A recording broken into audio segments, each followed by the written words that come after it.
Hello guys, अस्सलाम वालेकुम। आज का लेक्चर जो हमारा जो है वो 7th लेक्चर है हमारी scholarship bachelors scholarship test preparation की जो कंपोनेंट है मैथ यानी कॉलेज मैथमेटिक्स कंपोनेंट का 7th लेक्चर है। ठीक है, लास्ट टाइम हमने आई थिंक कंपोजिट फंक्शंस पढ़े थे, तो जिसने कंपोजिट फंक्शंस वाली वीडियो नहीं देखी वो अभी टॉप राइट कॉर्नर के ऊपर लिंक आ रही होगी, उसके ऊपर क्लिक करें और जाके वो वीडियो देख लें। ठीक है, अब हम चलते हैं अपने टॉपिक की तरफ, इन्वर्स ऑफ अ फंक्शन। अच्छा, इन्वर्स जो वर्ड है इसके मायने आप लोगों को पता ही होंगे कि इन्वर्स का मतलब होता है किसी भी चीज़ का उलट, किसी भी चीज़ का यानी एंटोनिम, उसका उलट। ठीक है, तो फंक्शन का उलट यानी फंक्शन का जो एंटोनिम है या उसका जो यानी जो फंक्शन जो इफ़ेक्ट प्रोड्यूस कर रहा है उसका नेगेटिव इफ़ेक्ट जो प्रोड्यूस करेगा जो भी फंक्शन, वो उस फंक्शन का क्या कहलाएगा? इन्वर्स कहलाएगा। ठीक है, अब ये बात समझ में आ जाएगी जब हम एग्जाम्पल देखेंगे और एक्सप्लेनेशन देखेंगे, ये बात समझ में आ जाएगी। ठीक है, अब हम चलते हैं डेफिनेशन की तरफ। An inverse function is a function that refers the effect of the original function. क्या कह रहा है? इन्वर्स एक वो फंक्शन है जो कि ओरिजिनल फंक्शन का जो इफेक्ट है, वो जो इफेक्ट प्रोड्यूस कर रहा है। फॉर एग्जाम्पल, एक नंबर के अंदर 4 प्लस हो रहा है, तो अब जो इन्वर्स होगा वो क्या करेगा? उस नंबर में से 4 माइनस कर देगा। तो ये क्या हो जाएगा? ये उसने क्या किया है, उसके जो इफेक्ट था फंक्शन का उसको रिवर्स कर दिया है। तो ये एक फंक्शन दूसरे फंक्शन का क्या कहलाएगा? इन्वर्स कहलाएगा। एक्सप्लेनेशन में क्या कह रहा है? Suppose there is a function F X is equal to 4x plus 3। ठीक है, अब एक्सप्लेनेशन से क्लियर हो जाएगा इन्वर्स होता क्या। एक फंक्शन है F X is equal to 4x plus 3। ठीक है, which is defined over the following domain, जिसकी रेंज और डोमेन बताई हुई है। क्या बताई हुई है यहाँ पर? 0 है, 0 हम इस फंक्शन के अंदर पुट करेंगे तो अच्छा, ये वाली फॉर्म आप लोग को याद होगी, हम लोग फंक्शंस को अच्छे तरीके से डिस्कस कर चुके हैं। ये एक डायग्राम वाली फॉर्म है और हम फंक्शन को, और ये फंक्शन की यानी फंक्शन वाली यानी सॉरी इक्वेशन वाली फॉर्म है। इस तरीके से हमने इसको इक्वेशन में लिखा हुआ। ठीक है, डायग्राम वाली फॉर्म के अंदर हम क्या देख रहे हैं कि इसके अंदर 1 2 3 4 5 इसकी जो है इसके अंदर नंबर डाले जा रहे हैं और 5 आउटपुट्स आ रहे हैं। ठीक है, तो ये इसकी डोमेन है और ये इसकी रेंज है। अब क्या हो रहा है? मैंने 0 डाला तो 0 के अंदर 0 इस जगह पे आ जाएगा। ठीक है, 0 मल्टीप्लाई बाय 4 0 हो जाएगा, प्लस 3 हो जाएगा तो 3 आएगा। ठीक है, फिर मैंने 1 पुट किया। अच्छा, अब 1 जब x की जगह पे डालूंगा तो 4 1 4 हो जाएगा और उसके अंदर प्लस 3 होगा तो वो 7 हो जाएगा। और इस तरीके से मेरे पास सारे आ गए। ठीक है, 11 2 डाला 11 आया, 3 डाला 15 आया, 4 डाला 19 आया। ठीक है, अब the range of this mapping is the set. अब ये जो हमारे पास बोल लिया कि जो रेंज आए ना, रेंज यानी आउटपुट जो आया, तो आउटपुट का जो सेट है ना वो ये बन रहा है 3 7 11 15 19, ये आप देख सकते हैं। ठीक है, क्या कह रहा है? Sometimes we might want to reverse the function so that the set 3 7 11 15 19 is mapped onto the set 0 1 2 3 4. In other words, we want to interchange the elements of the domain with the elements of the range. क्या बोल रहा है कि कभी कभार हमने करना क्या होता है, हम ये चाह रहे होते हैं कि ये जितने नंबर्स रेंज के अंदर हैं ये आ जाएं डोमेन के अंदर। ठीक है, और ये वाले जितने नंबर्स डोमेन के अंदर हैं ये आ जाएं रेंज के अंदर। ठीक है, यानी हमारे पास जो डोमेन है वो रेंज की जगह पे आ जाए और जो रेंज है वो डोमेन की जगह पे आ जाए। देखो भाई, जब हम फंक्शन का एक जो उसका इफेक्ट है वो रिवर्स कैसे होगा? ऐसे ही रिवर्स होगा ना कि जब अभी मैं 0 डाल रहा हूँ तो मेरे पास 3 आ रहा है। ठीक है, अब इन्वर्स फंक्शन वही होगा कि जिसके अंदर जो इफेक्ट है वो रिवर्स हो जाए। यानी जब मैं 3 डालूँ मेरे पास क्या आए? 0 आए। जब मैं 3 डालूँ मेरे पास 0 आए। जब मैं 7 डालूँ मेरे पास 1 आए। जैसे अभी 1 डालने पर 7 आ रहा है, सही है। इन्वर्स में क्या होगा? 7 डालने पर 1 आएगा, यानी रिवर्स हो जाएगा। ठीक है ना, अभी ऐसे जा रहा है, फिर सारी एलिमेंट्स रिवर्स हो जाएंगे, ऐसे डालने लगेंगे। 3 के ऊपर 0 आएगा, 7 के ऊपर 1 आएगा, 11 डालूंगा फंक्शन के अंदर इक्वेशन के अंदर तो 2 आएगा, 15 डालूंगा तो 3 आएगा। अभी क्या हो रहा है? अभी मैं 1 डाल रहा हूँ इस वाली इक्वेशन के अंदर तो 7 आ रहा है, 2 डाल रहा हूँ तो 11 आ रहा है। लेकिन इन्वर्स फंक्शन वो होगा कि जिसकी इक्वेशन इस तरह की हो, यानी जिसकी इक्वेशन इस तरह की हो कि उस इक्वेशन के अंदर मैं अगर 3 डालूँ तो मेरे पास 0 आए, अगर मैं 7 डालूँ तो मेरे पास 1 आए, मैं 11 डालूँ तो मेरे पास 2 आए। तो ये होता है इन्वर्स। ठीक है, अब वो जो इक्वेशन होगी इन्वर्स फंक्शन की वो हम कैसे फाइंड आउट करेंगे, उसका मेथड है, हम आगे देखते हैं। ठीक है, अच्छा, अब क्या कह रहा है? We can find out the inverse of the above given function. ये जो हमारे पास फंक्शन है ये वाला, ठीक है, इसका हम जो इन्वर्स है वो निकाल सकते हैं using the diagrams as follow. अब ये डायग्राम वाला मेथड है, ये समझाने के लिए बड़ा अच्छा है। ठीक है, सही है, लेकिन इसके साथ हम आगे एक और मेथड होता है। ठीक है, method to find the inverse, ये वाला मेथड ये ज़्यादा इजी है और इससे आप किसी भी तरीके की जो इक्वेशन है उसका आप इन्वर्स निकाल सकते हो। ये वाला जो मेथड है ये समझाने के लिए, ठीक है। तो अभी पहले समझ लेते हैं कि हम निकाल कैसे रहे होते हैं। सही, अच्छा अब यहाँ पे देखें हम कैसे शुरू करते हैं। अब ये अगर मैंने ये वाला फंक्शन बनाना है तो मैं क्या हो रहा है, ये इस फंक्शन के अंदर हम क्या कर रहे हैं, सबसे पहले x ले रहे हैं, उस x को हम मल्टीप्लाई करा रहे हैं इस 4 के साथ, देन हम क्या करा रहे हैं +3 करा रहे हैं, ठीक है। तो हम क्या कर रहे हैं, हम x ले रहे हैं, x को हम करा रहे हैं मल्टीप्लाई बाय 4, ये बना हुआ, उसके बाद हमारे पास 4x आ रहा है, फिर 4x आ जाने के बाद हम उसके अंदर +3 करा रहे हैं, तो हमारे पास 4x + 3 ये वाला फंक्शन आ रहा है। कौन सा वाला, ये वाला। अब इस फंक्शन को हमने उलट करना है, हमने क्या करना है, हमने इसका इफेक्ट को रिवर्स करना है। तो अब हम क्या करेंगे, अब हम ये वाला x उठा के यहाँ पर रख देंगे, ये वाला x उठा के इस तरफ रख देंगे और यहाँ से शुरू करेंगे, क्योंकि हमने इफेक्ट को रिवर्स करना है। हम क्या कर रहे हैं, हमने x को यहाँ पर रखा, ठीक है। अब हम उल्टा जाएंगे, तो यहाँ इस वाले स्टेप के अंदर +3 हो रहा था, तो इस प्लस का रिवर्स यानी प्लस का जो नेगेशन होती है, यानी जो उसके नेगेटिव ऑपरेशन होता है वो क्या होता है, माइनस, ठीक है। तो यहाँ पे +3 हो रहा था इस वाले स्टेप के ऊपर, तो हमने यहाँ पर -3 कर दिया इस वाले स्टेप के ऊपर। अब हमारे पास आ गया x - 3। अब क्या हो रहा है, अब ये जो पहला स्टेप है इसके ऊपर मल्टीप्लाई बाय 4 हो रहा था, ठीक है। तो अब x - 3 आ गया हमारे पास। अब इस वाले स्टेप के ऊपर हम क्या करेंगे, डिवाइडेड बाय 4 कर देंगे, क्योंकि मल्टीप्लाई की नेगेशन क्या है, डिवाइड होती है। तो जब मैं x - 3 को डिवाइड बाय 4 करूँगा तो मेरे पास आ जाएगा x - 3/4। तो ये मेरे पास आ गया इन्वर्स फंक्शन। ये फंक्शन 4x + 3 का जो इन्वर्स फंक्शन है x - 3, ठीक है। अच्छा, यहाँ तक आपको समझ में आ गया। अच्छा, अब हम इसको चेक भी करेंगे, ठीक है। हम क्योंकि हमने बोला था कि इन्वर्स के अंदर अगर मैं 3 रखूँगा तो हमारे पास 0 आ जाएगा, इन्वर्स फंक्शन के अंदर मैं 11 डालूंगा तो हमारे पास 2 आ जाएगा। तो इन्वर्स फंक्शन ये जो आया है मेरे पास, इसके अंदर अगर मैं 11 पुट करूँगा तो मेरे पास इसके मुताबिक 2 आना चाहिए, क्योंकि 2 11 के ऊपर मैप हो रहा था ना, तो अब 11 2 के ऊपर मैप होगा, क्योंकि ये इन्वर्स फंक्शन है, ठीक है। ये भी हम अभी देखते हैं। आगे आ जाए नोटेशन के ऊपर, पहले हम इन्वर्स फंक्शन की नोटेशन देख लेते हैं। नोटेशन यानी उसको डिनोट हम कैसे करते हैं। The inverse function f(x) can be denoted, the inverse of a function f(x) can be denoted by f - 1x, ठीक है। f raise to the power -1x, यानी अगर एक फंक्शन है, जैसे हमारे पास ये वाला फंक्शन गिवन है, ये वाला जो हमारे पास फंक्शन है, कहाँ गया, सॉरी, ये जो हमारा फंक्शन है इसको मैं नीचे लिख लेता हूँ, ठीक है। इसको मैं यहाँ पे लिख लेता हूँ, f(x) = 4x + 3, सही है। तो ये वाला हमारे पास फंक्शन है। अब क्योंकि हमने इस फंक्शन का इन्वर्स निकाला है, तो हम इन्वर्स को कैसे लिखेंगे, हम लिखेंगे f - 1 यानी f raise to the power -1 bracket में x = x - 3/4। हम ऐसे क्यों लिख रहे हैं, इससे हमें पता लग रहा है, इससे हमें क्या पता लग रहा है कि ये जो फंक्शन हमारे पास आया है ये इन्वर्स है किसका, फंक्शन f का। और फंक्शन f क्या है, फंक्शन f ये वाला, ठीक है। तो हम ऐसे लिखते हैं इन्वर्स, ये वाली जो इक्वेशन है ये इस फंक्शन f की इन्वर्स है। हम इसको कैसे बता रहे हैं, उसके नाम के साथ हमने क्या लगा दिया, f - 1, ठीक है, यानी रेज टू द पावर -1, ठीक है। वैसे तो ये actually raise to the power -1 नहीं है, ये यानी ये सुपर स्क्रिप्ट में -1 लिखा हुआ है, ठीक है। मैं ऐसे ही कह रहा हूँ, यानी ऊपर हमने -1 लिख देना, ठीक है। ये किसी भी फंक्शन के इन्वर्स को डोनेट करने की नोटेशन है, ठीक है। अब हम आगे चलते हैं, method to find inverse of a function. अच्छा, इस method to find inverse of a function से जाने से पहले मैंने आपको बताया था क्या, कि इन्वर्स के अंदर डोमेन जो रेंज जो होती है वो डोमेन बन जाती है, और डोमेन जो होती है वो रेंज बन जाती है।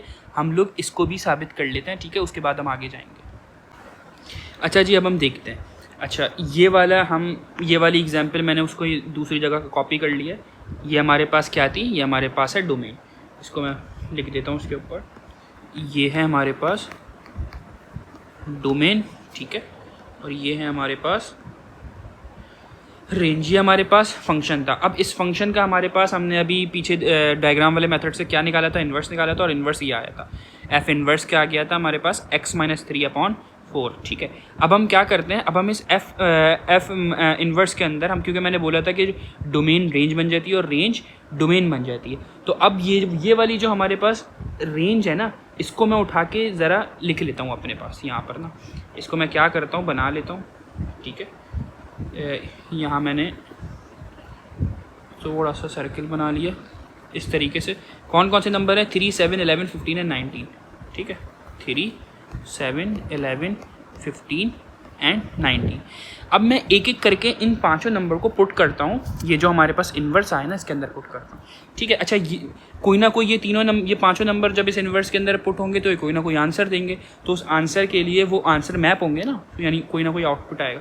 तो उस आउटपुट के लिए मैं एक और आगे सर्कल बना लेता हूँ, और जो आउटपुट आएगा उसको मैं इन नंबर्स को मैप करता रहूँगा, ठीक है। इस तरीके से मैं इन नंबर को उनके ऊपर मैप करता रहूँगा, सही। अच्छा, अब मैं यहाँ पर साइड में आपके सामने करता रहता हूँ, ठीक है। पहले हम क्या करते हैं, 3 पुट करते हैं। तो लेट्स से यहाँ पे x - 3/4 था, ठीक है। तो मैंने x के अंदर 3 पुट किया तो हो जाएगा 3 - 3, सही है, अपॉन 4, तो हो जाएगा 0/4। तो क्या आ जाएगा, 0 आ जाएगा, आ गया 0, ठीक है। सॉरी, गो अवे सीरी। अच्छा जी, आ गया 0 आ गया, तो मैंने यहाँ पे 0 लिख दिया, ठीक है। मैं इसको मिटा देता हूँ, सही। अब मैं क्या करूँगा, अब मैं यहाँ पे 7 पुट कर दूँगा, ये 7, तो x - 3/4 तो हो जाएगा 7 - 3/4, 7 - 3 तो 7 - 3 4/4 हो जाएगा, ठीक है। 4 से 4 कट गया, 1 आ जाएगा, आ गया 1। तो 7 किस पे मैप हो गया, 1 के ऊपर, ठीक है। अब मैं 11 पुट करता हूँ, तो x - 3/4 था, मैंने x के अंदर अगर 11 पुट करूँगा तो 11 - 3/4 हो जाएगा, ठीक है। 11 में से अगर हम 3 निकालेंगे तो हमारे पास क्या आ जाएगा, 8 आ जाएगा, 8/4, ठीक है। और ये कट जाएगा, 4 2 8, तो यहाँ पे 2 आ जाएगा, तो ये आ गया 2, सही है। मिटा देते हैं फिर इस सब को, ठीक है। अब मैं क्या पुट करूँगा, अब मैं पुट करता हूँ 15, ठीक है। तो यहाँ पे अब मेरे ख्याल से बार बार मुझे करने की ज़रूरत नहीं है, यहाँ पे आप खुद देख सकते हैं। मैं यहाँ पे 15 पुट करूँगा तो 15 - 3 क्या मेरे पास आ जाएगा, 15 में से मैं 3 माइनस करूँगा, मेरे पास 12 आ जाएगा, मेरे पास ऊपर 12 आ जाएगा, मैं 12/4 आ जाएगा, 12/4 क्या हो जाएगा, कट के 3 बन जाएगा, ठीक है। तो यहाँ पर मैं क्या लिख दूँगा, 3, ठीक है। जब मैंने इन्वर्स के अंदर 15 डाला तो 3 आ गया।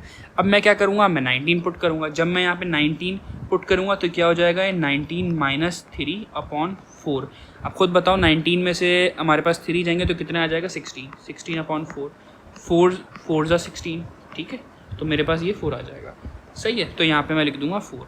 तो अब अगर गौर से अब हम देखें, अब मैं सिर्फ ये दिखाना चाह रहा था कि इससे हुआ क्या है। मैं दिखाना चाह रहा था कि जो हमने हमारे तरीके से जो हमने इन्वर्स निकाला है, इन्वर्स लिटरली जो फंक्शन का जो डोमेन और रेंज होती है उसको आपस में इंटरचेंज कर देता है।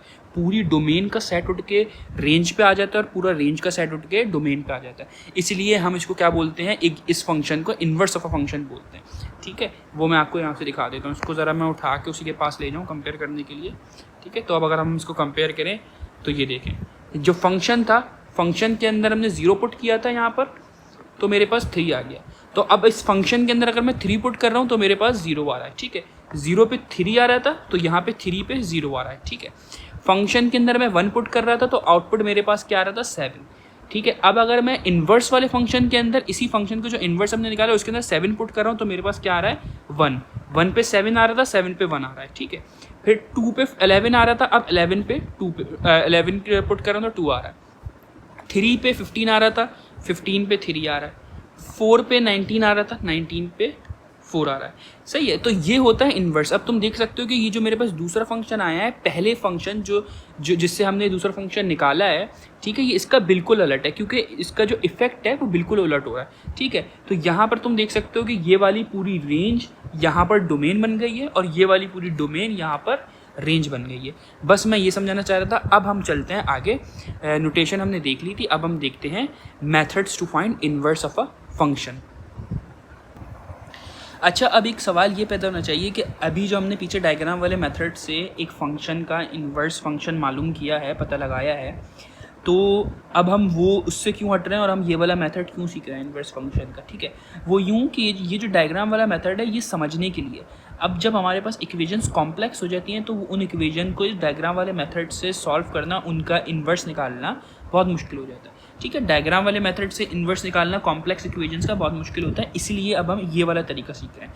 इस तरीके से तुम्हारे पास कोई भी इक्वेशन हो, जितनी भी कॉम्प्लेक्स हो, हम उससे ईजीली उसका इन्वर्स फंक्शन निकाल लेंगे। क्या मेथड है, पर देखते हैं हम लोग। The inverse of any function can be found by writing an equation of the form, ठीक है। हमने क्या किया, क्योंकि मैं पहले बता चुका हूँ कि जो हमारे पास ये fx होता है ये एक्चुअली y होता है, ठीक है ना, क्योंकि वो सॉल्व होके हमें ग्राफ के अंदर वो y की वैल्यू दे रहा होता है। ठीक है, तो ये fx बराबर होता है y के, ये हम प्रीवियस वीडियोस के अंदर देख चुके हैं। सही है, तो वो बोल रहा है कि इक्वेशन जो हमारे पास फंक्शन है उसको इस फॉर्म में लिख लो। ठीक है, and rearranging it to make x the subject of the equation and then swapping the variable. उसके बाद उस इक्वेशन को इस तरीके से रीअरेंज करो कि x एक अलग जगह पे आ जाए, यानी एक तरफ इज इक्वल टू के एक तरफ सिर्फ x बचे। यहाँ पे देखो अभी सिर्फ इज इक्वल टू के एक तरफ y है और इस जगह पे पूरा फंक्शन होता है ना। ठीक है, वो क्या कह रहा है कि फंक्शन को इस तरीके से अरेंज करो कि x एक अलग जगह पे आ जाए और बाकी सारी जितने भी फंक्शंस के पार्ट हैं वो एक दूसरी तरफ पे चले जाएं। ठीक है, उसके बाद एंड में क्या कर दो, स्वैप कर दो वेरिएबल्स। सही है, अब हम देखते हैं क्या कैसे होगा। एग्जाम्पल क्वेश्चन है, find the inverse of this. ये फंक्शन दिया हुआ है fx is equal to 5x upon x minus 1। ठीक है, कह रहा है कि इसका क्या निकालो, इन्वर्स निकालो। तो हमने क्या किया, हमने पहले इसको y के बराबर कर दिया क्योंकि ये होता भी y के बराबर ही है। ठीक है, y is equal to fx is equal to 5x upon x minus 1। ठीक है, अब हम इस fx को, क्योंकि एक ही बात है, हम इस fx को सही हटा रहे हैं। ठीक है, क्या हो गया, y is equal to 5x upon x minus 1, making x subject of the equation. अब हम क्या करेंगे कि x को हमने सेपरेट करना है। ऊपर जैसे हमने पढ़ा था, हमने x को क्या करना है, अलहदा करना है, सेपरेट करना है। ठीक है, तो ये जो x माइनस 1 है ये वहाँ जाके y से मल्टीप्लाई हो जाएगा, तो ये हो जाएगा y multiply by x minus 1 is equal to 5x। ठीक है, अब इस अगर मैं इसको सॉल्व कर लूँ तो ये हो जाएगा xy माइनस y, ये मल्टीप्लाई हो जाएगा इससे और फिर y मल्टीप्लाई हो जाएगा माइनस 1 से, तो ये आ जाएगा xy minus y is equal to 5x। ठीक है, इस y को मैं उधर ले गया तो 5x यहाँ पर आ गया, y को मैं उधर लेके चले गया तो वो प्लस का 5 हो गया, 5x को मैं इक्वेशन के इस तरफ ले आया तो ये जगह माइनस का 5x। ठीक है, अब यहाँ से मैंने क्या कॉमन लिया, यहाँ से मैंने x कॉमन ले लिया। x कॉमन लिया तो अंदर क्या बचा, y माइनस 5। ठीक है, तो यहाँ पे हो गया x multiply by y minus 5 और यहाँ पर y ऐसी रहा।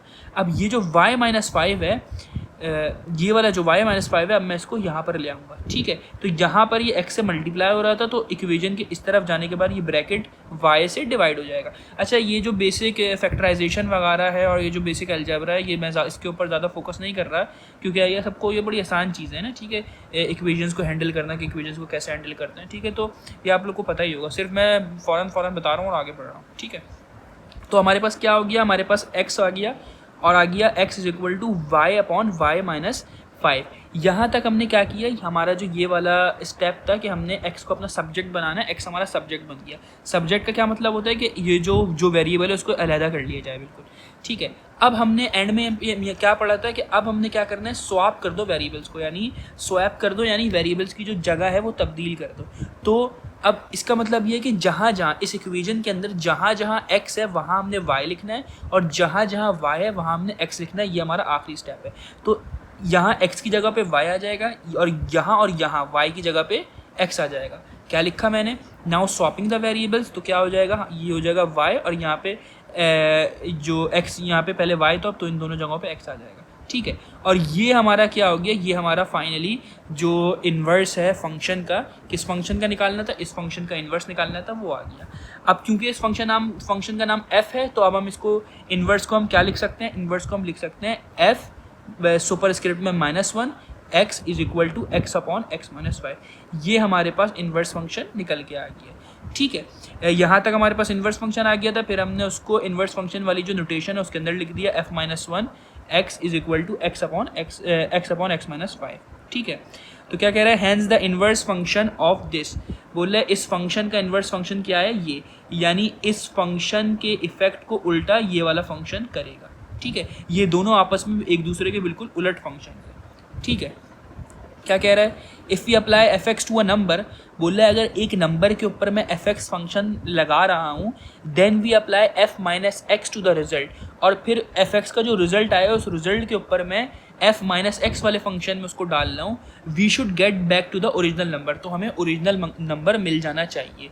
ठीक है, क्या कह रहा है अभी समझ में आ जाएगा। अच्छा, ये जो है ये है मेथड, ये जो है ये मेथड बता रहा है कि हमने कैसे वेरीफाई करेंगे कि हमने जो इन्वर्स निकाला है वो सही निकाला है या गलत निकाला है। अब हम जा रहे हैं किस तरफ, अब हम इस तरफ ये देख रहे हैं कि हम कैसे वेरीफाई कर सकते हैं कि जो हमने इन्वर्स निकाला है वो सही है या गलत है। तो उसका एक मेथड है, हम उस मेथड की तरफ बढ़ रहे हैं। ठीक है, क्या मेथड है, let's verify the inverse that we found earlier.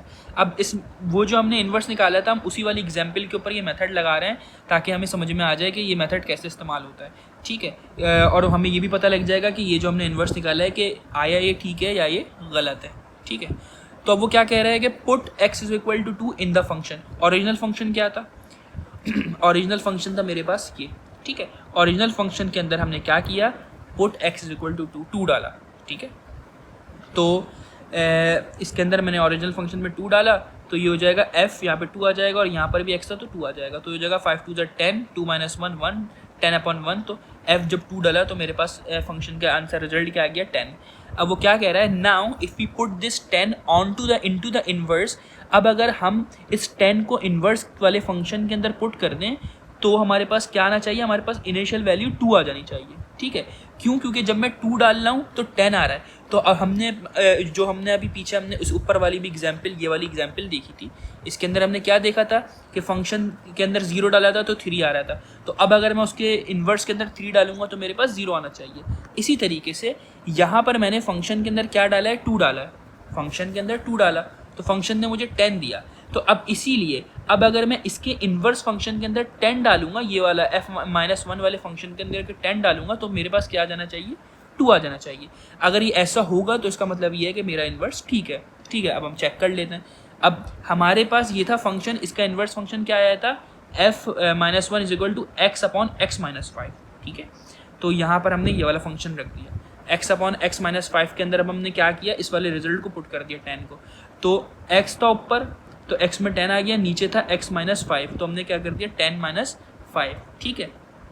आगे चलो तो ये हो जाएगा 10 - 5 तो नीचे 5 आ जाएगा और ऊपर 10 रहा, सही। और 5 2 10 तो देखा हमारे पास 2 आ गया। इसका मतलब ये है कि हमारा जो इन्वर्स आया है फंक्शन का वो बिल्कुल ठीक है, ठीक है। और इससे हमें ये जो मेथड है कि ये मेथड भी समझ में आ गया, जो जिससे हम ये पता लगा सकते हैं कि हमारा जो इन्वर्स है वो ठीक आया है कि नहीं आया है, ठीक है।